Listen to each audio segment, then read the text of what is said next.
This is the Georgia Farm Monitor.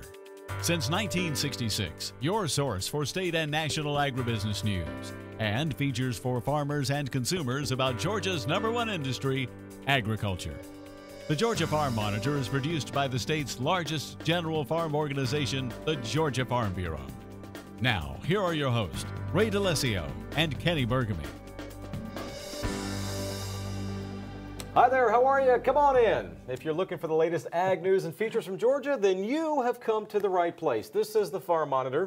I am Ray DeLessio. And I am Kenny Bergamy. Lots of good stuff to tell you about today. Straight ahead technology at its best. See how Google is helping dairy farmers keep track of their cows while at the same time ensuring they're producing the best quality milk. And you know what goes good with milk, right, Kenny? Cookies. Strawberries! Great addition to a smoothie, but no frozen drinks today. This month on Meals from the Field, we're revisiting an old favorite, strawberry-infused salsa. And then later, a fascinating look at how this Georgia company continues to grow and produce mass quantities of mushrooms while at the same time supplying high-end restaurants with the freshest picks possible. These stories and so much more starting right now on the Farm Monitor. Strawberry season is officially here. That means U-Pick operations all over the state are opening their gates to the public. That includes Adams Farm in Fayetteville, where they provide fresh strawberries, as well as an up-close look at what it takes to produce them. Damon Jones has the story. With temperatures on the rise, so are the amount of people making their way to U-Pick operations like Adams Farm, a fourth-generation producer that gives visitors not only a fun day in the field, but also satisfies all their produce needs. We pick berries. Right now we have strawberries that are ready, and we'll soon have blackberries and blueberries and raspberries that are ready. That's the U-Pick operation, but we have a large roadside market where many of our vegetables later in the season will be offered to people to purchase. But the U-Pick is what's going on now, and it's the fun thing. You know, you can't help smiling because everyone that comes in excited and they leave very happily with a bucket full of huge red strawberries. And that is very apparent as people of all ages get their fill of some of the freshest strawberries right out of the field. It's an activity the Adams have been happy to share with the public for the past 2 decades. Probably in the year '98, when a lot of land we were renting was sold, and they built school on it. So we were cut down to not much acreage, so we had to change our operation entirely. So we started the U-Pick part of it. And this year's strawberry crop looks to be another good one despite cooler weather early in the spring. As for his secret to success, Adams credits attention to detail. Just a lot of love and care is all I know to tell you.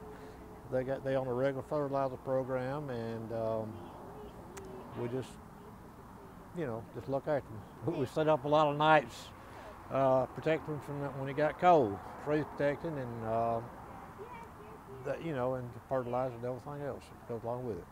And with that cooler weather, it was important for the fruit to be frost protected. However, Adams' method of doing so was unlike the majority of producers. Well, I do it a little different from a lot of people. I use irrigation on mine. A lot of people use row covers. And the main reason I do that because I've got other things I freeze protect other than strawberries. I do my blueberries also. And if I can't put row covers on blueberries, so I just do the whole thing at one time. Those who stop by also get an education on what it takes to produce their food, which is more important than ever as the surrounding areas have become more urbanized. Most people don't know about agriculture. The children think that it comes from the store, but they learn when they come on a farm that's a U-Pick that it really does not, that you have to see it growing in the field around you to know what it's all about. And it's fun to share the story and to have people to know where their food comes from the people who toil hard for it to go to your table. Spreading this information along with her family is one of the true joys Virginia has running this Fayetteville mainstay.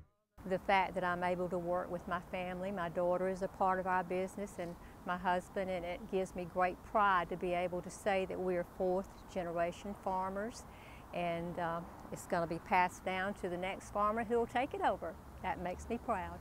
Reporting from Fayetteville, I'm Damon Jones for the Farm Monitor. All right, Damon, thank you so much. Now, speaking of strawberries, you're going to want to stick around for this. Coming up in just a few minutes, it's our monthly Meals from the Field segment. Ray and Marsha will share 3 incredible recipes, including a unique way to jazz up that salsa recipe. Meantime, another Georgia Farm Bureau Educational Leadership Conference is now in the books, sponsored annually by the GFB Women's Leadership Committee.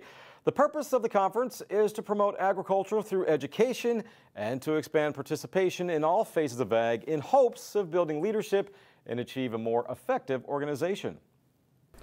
The volunteers back in the county depend on those of us that can come to these conferences and to learn more activities and get ideas that are new to our county. So we take all those ideas back and visit all the classrooms we can and to integrate agriculture into the classrooms. As in most industries, technology is helping make agriculture easier and more efficient. Proof of that currently on display at a dairy farm in southeast Georgia. John Holcomb explains how this new technology is changing the dairy industry. Artificial intelligence is something that you see in the Marvel comic movies, but it's closer to reality than you would think as it's being implemented into the dairy industry. Connectera, a tech company that's using TensorFlow, a technology created by Google, has designed these trackers called IDAs that sit around the neck of the cow.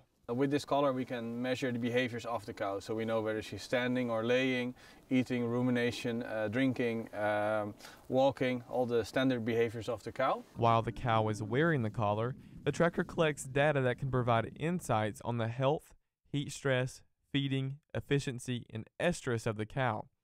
The data is then wirelessly transmitted back to a cloud using these antennas, where it can be accessed on a computer and even on a smartphone. In this situation, it's grabbing all these types of data from these cows 24 hours a day, and it's able to synthesize that data into actionable insights for the farmers. So TensorFlow is great in these data-heavy tasks and is really able to pull out with deep learning ways that can actually aid the farmers in their production. This farm in Waynesboro is the first farm in the United States to adopt the new technology. The owner, Richard Watson, says that the technology is much needed not only on his farm, but on farms all over the country, as herd sizes have grown, making it difficult to manage at times. And the ability to keep track of animals, to monitor animals, to ensure their well-being, that they're being fed well, that they're in good health, and that their welfare is being managed, becomes a lot harder for a fewer number of people to do over these large herd sizes. So then there's become a need for technology now to assist dairy farmers in monitoring their animals, to making sure that their well-being and welfare needs are being met and that they're in good health and being fed adequately. Healthy and productive cows is something that is obviously very crucial for the success of a dairy farm. And right now, with the prices of milk like they are, the importance is even greater, which is why this technology couldn't come at a better time, as it could end up saving farmers a lot of money. That ability to diagnose and identify those animals early helps us to prevent problems from occurring. This is very important for the farms from an economic standpoint. A 10% lift in productivity through early detection of health problems or feeding problems is several $100,000s a year of income to us that could be saved through the adoption of this technology. One great thing about the artificial intelligence program is that it's always learning about the cow and also learning about the farmer. Over time, it will adapt to the farmer's wants and needs. So with the learning aspect of IDA, it really allows the system not to just know the cow, but also know the farm and the farmer's practices. So over time, IDA starts to understand what works for the farmer and what doesn't. So it really communicates in such a way that it's useful for the farmer. Reporting in Waynesboro for the Farm Monitor, I'm John Holcomb. Thank you, John. Now, still to come on the Monitor, Georgia-grown mushroom and its wide distribution, not only here in the state of Georgia, but throughout the country. Yeah, but first, after the break, it's back to strawberries and something that looks more like a dessert, but it's considered a salad. Meals from the Field when the Farm Monitor continues.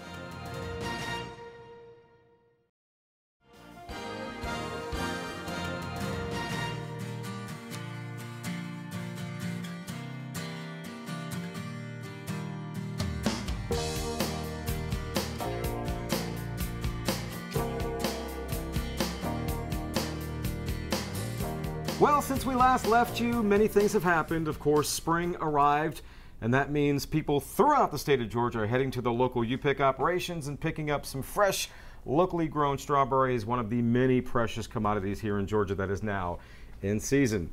Welcome to another edition of Meals from the Field. Joining me as always, speaking of precious, Marcia Crowley. You told me not to say it. I told you and not to I say had that. to go there anyway. But no, my good partner in crime here, Marcia Crowley, is always joining us.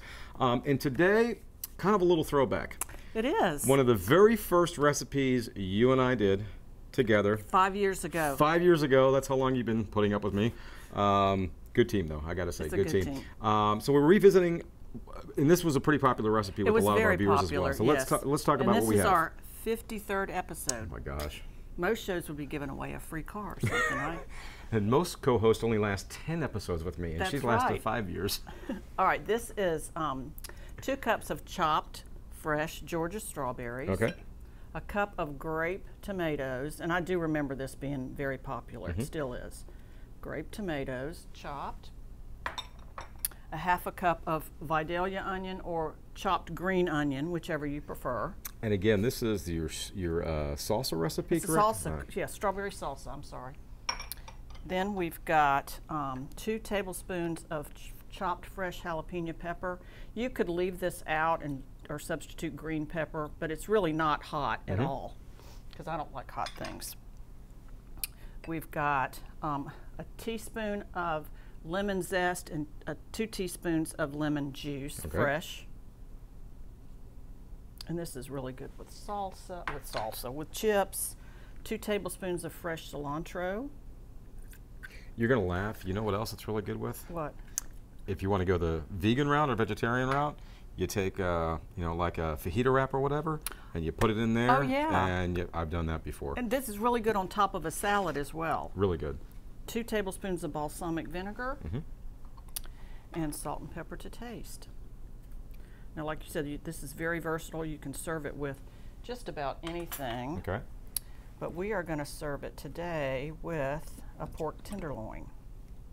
Can't go wrong with pork tenderloin. You cannot go wrong with pork tenderloin, and this is a good time of the year for pork too because it's on sale. Okay. Yeah. All right, we'll move that out of the way. Got a lot going on here.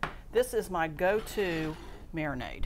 All right. This is a cup of low sodium soy sauce. If you don't have low sodium soy sauce, use a half a cup of regular and add water to it because it's got a lot of sodium in it. All right.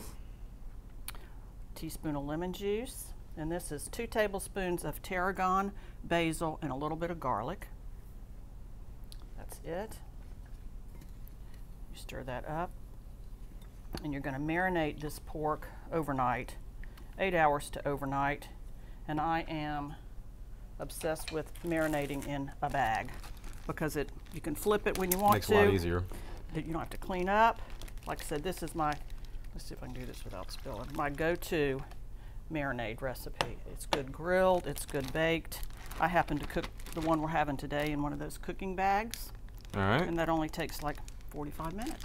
And for the purpose of time, let's fast forward 8 hours. Let's fast forward 8 hours. And we'll show the finished product here of what the pork looks like once it's all nice and cooked. It's really, really And how good. long do you want to cook that in the oven? About, 160 to 160, 165, probably an hour. Okay. An hour. An hour. Okay. And what's next? They call this a salad. It's been around for a long time. I don't know where they get Can salad I be from. honest? I've never seen a salad with pretzels in it. What, or have you seen one with whipped cream in it? No. Okay, so I don't know where they get the salad from, but so we're going to call it a strawberry dessert. How's that? All right, this is 2 cups of crushed pretzels, butter, 3/4 of a cup of butter, and a little bit of sugar. And this is an 8-ounce container of whipped topping. All right. You can make your own whipped cream if you want, but I didn't. Cream cheese and butter. You're going to spread this around. Let's see if I can do this. So there's cream cheese in that as well. Cream cheese in this, Very nice. an 8-ounce container of whipped topping, and a cup of sugar. So if you're on a diet, you might want to skip this. Yeah. But this is really would be considered more of a congealed salad.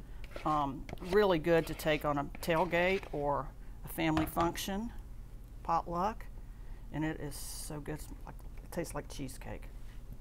Let's see if we can get this rolling. And the pretzel crust, it really complements the sweetness. All right, we'll pretend that looks good.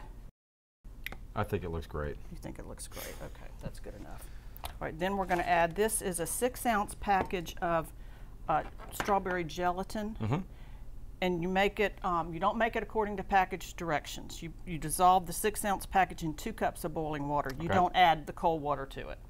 You're going to add to that 2.5 cups of strawberries. And just a suggestion, do not wear white if you're mixing these two together. Might splash all over you. Well, when I was mixing that up earlier, I lifted the mixer out, so thank goodness it was white. You're just going to spread this over the top, and you're going to refrigerate it till it's set, like Jell-O. Wow. It's to die for, I'm telling you. But I don't know why we call it a salad, so we're calling it a dessert today. That's and you awesome. let that chill, and it serves about 12. So. Yep, and there you see the finished product right there, and again, chill overnight, I guess. Chill till it's gelled. Till it's gelled overnight, and things like yeah. that. And of course, everybody, you can do all these recipes yourself by logging on to farm-monitor.com. Find the recipe section. Everything is there for you. Also, do want to mention our brand new Georgia Farm Bureau Certified Farm Market Bulletin, or brochure is out, I guess you want to call it. Brand new. You can find them at your local Farm Bureau office, or you can also find them at rest stops. If you're traveling and you go into the rest stop and they have that little cart section where you get all kinds of stuff, you can find them there as well. But again, that is our Georgia Farm Bureau Certified Farm Market Brochure. Lots of good places in there, and we do want to give props and say to all our certified farm markets, thank you so much for everything you do and all the products that you provide. It's a great program. Marcia, good to see you again. Thank you so much. And we will see you next month.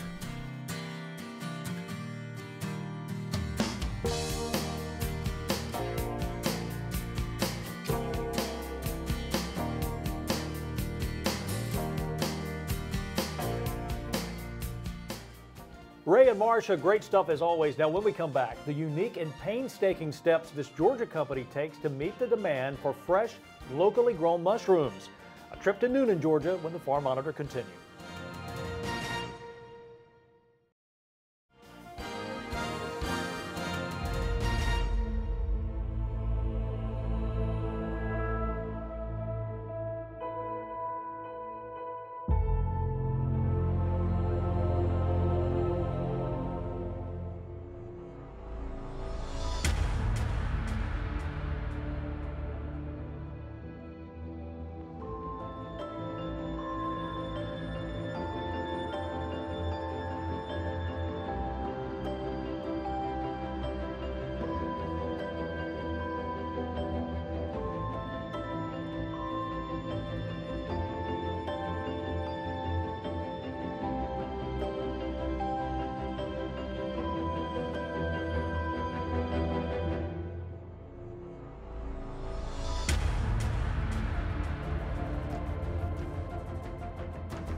Finally this week, when it comes to commodities in high demand, chances are the last thing that comes to mind are mushrooms. Tiny in size, but yes, very popular, especially in some of the higher-end restaurants. And Noonan's Georgia-grown mushroom company, which is owned by Chi Biotech in China, is meeting that demand as their operation, no pun intended, continues to grow and grow and grow on a daily basis.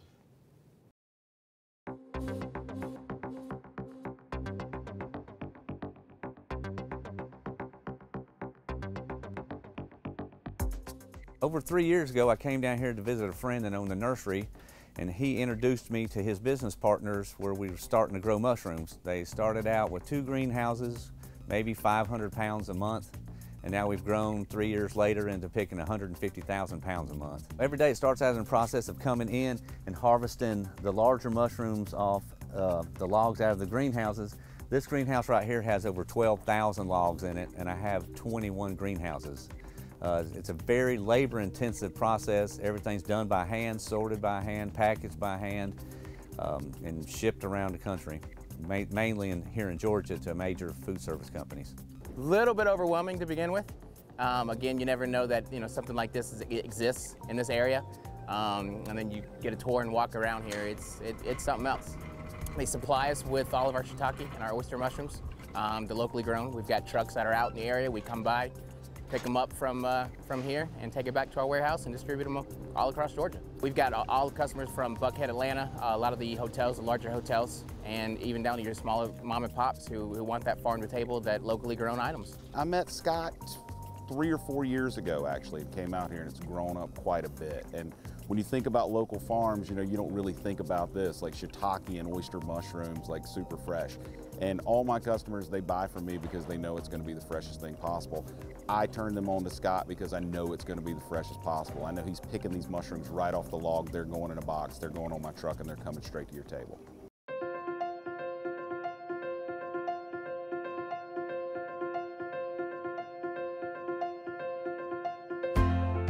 Well, the process starts out as this is a ground up applewood log. It's ground up and pressed back into this form here and insert the spores in these holes right here and then flash frozen and shipped all around the country. Once we get the logs in here, we bring them and put them on the racks and soak them with all the sprinklers for 5 hours. 10 days later, you'll see little bitty mushrooms like this popping up, and every day that mushroom will be this size, this mushroom will be that size, and they grow very, very fast. You actually have to sort them out, take this mushroom away so this mushroom grows perfect. So I don't want anything really to turn into a number 2 mushroom. I want everything to turn into a number 1. It's called a flush for the first pick, the second pick, and the third pick. This log will last me about a month. I could possibly get 2 pounds to 3 pounds off one log. And one greenhouse is 12,000 logs. After the process is done, we strip the logs out of the greenhouses and we recycle them through a nursery. Breaking Ground Nursery uses them for fertilizer, and I have a couple of big landscaping companies that come and use the logs for fertilizer under fresh mulch. We're going to keep growing. Right now we have 21 greenhouses and we're fixing to put up 21 more. So I'll be able to service the whole southern United States. Right now people are pulling mushrooms that I grow out of New Jersey, which takes a while to pick them, pack them, and ship them. So if I ship to a customer here in Georgia, it's probably a mushroom that was picked that morning. Really neat place. Unfortunately, though, we are out of time, but before we go, a huge congratulations to our very own Ranger Nick. Yeah, recently Nick was one of 9 speakers at UGA's TED Talk 2018, and needless to say, he was a big hit. We leave you today with a small sample of his talk, encouraging us to recognize the personal impact teachers can have on others, both in and out of the classroom. Have a great week.